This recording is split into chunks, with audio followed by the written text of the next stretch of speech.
Hello, আসসালামু আলাইকুম। আশা করি সবাই ভালো আছেন। আমি ডক্টর মেহেদি। আসলে আমি মোটামুটি 2-3 বছর আগে ঢাকায় একটা জায়গায় ট্রান্সপ্লান্ট করি, হেয়ার ট্রান্সপ্লান্ট। কিন্তু আসলে আমার হেয়ার লাইনটা অনেক বেশি আনন্যাচারাল ছিল, অনেক বেশি আনন্যাচারাল, জাস্ট এইভাবে ছিল।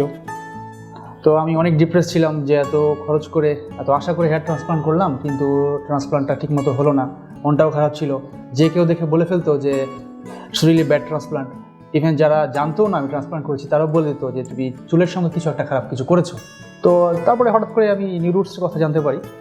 So I was planning to go India, but within 6 months তারা লাকিলি বাংলাদেশে একটা ট্রান্সপ্লান্ট সেন্টার খুলেছে, যেটা আমার জন্য খুবই ভালো হয়। শুনলাম সেখানে ডক্টর নীলেশ স্যার এসেছেন, যার অনেক ভিডিও আমি ইউটিউবে দেখেছি, ওনাদের কাজ দেখেছি। That was very amazing.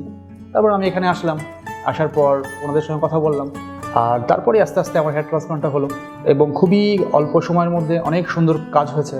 আর এখানকার স্টাফ যারা আছেন তাদের বিহেভ এত ভালো, খুবই সুন্দর, পরিবেশও ভালো। Just it's like a home, they are treating as a home. So I am really very lucky যে এখানে কাজ করতে পেরেছি। আর আমার বর্তমান হেয়ার লাইনটার সঙ্গে প্রিভিয়াস যে হেয়ার লাইনটা ছিল, এটা যদি কেউ দেখে ইজিলি ডিটেক্ট করতে পারবে যে আগের হেয়ার ট্রান্সপ্লান্টটা কতটা খারাপ ছিল আর এখন কত সুন্দর হয়েছে। আপনারা যারা চান যে হেয়ার ট্রান্সপ্লান্ট করবেন ফিউচারে, নির্দ্বিধায় আপনারা এখানে আসতে পারেন, আপনারা কনসাল্ট করেন। When we have faith to do this, definitely আপনারা বাংলাদেশে একটা নির্ভরযোগ্য প্রতিষ্ঠান হিসেবে এখানে কাজ করতে পারেন। আর thank you all, this is all about my journey. আর অনেকেই ভয় পায় যে হেয়ার ট্রান্সপ্লান্টে অনেক ক্ষতি হতে পারে। আমি নিজে একজন ডক্টর, তারপরেও আসলে এরকম কোনো ভয়ের কিছু নাই। সামান্য কিছু পেইন তো হবেই, তবে খুবই মাইনর পেইন, যেটা আপনি টেরই পাবেন না। অনেক সময় তো হেয়ার ট্রান্সপ্লান্ট করতে গিয়ে অনেকে গেমসও খেলে। So it's nothing. আর স্টাফদের বিহেভে আপনি অনেক বেশি ভয় ছাড়াই কাজ করতে পারবেন। ঠিক আছে, থ্যাংক ইউ, সবাই ভালো থাকবেন। আসসালামু আলাইকুম।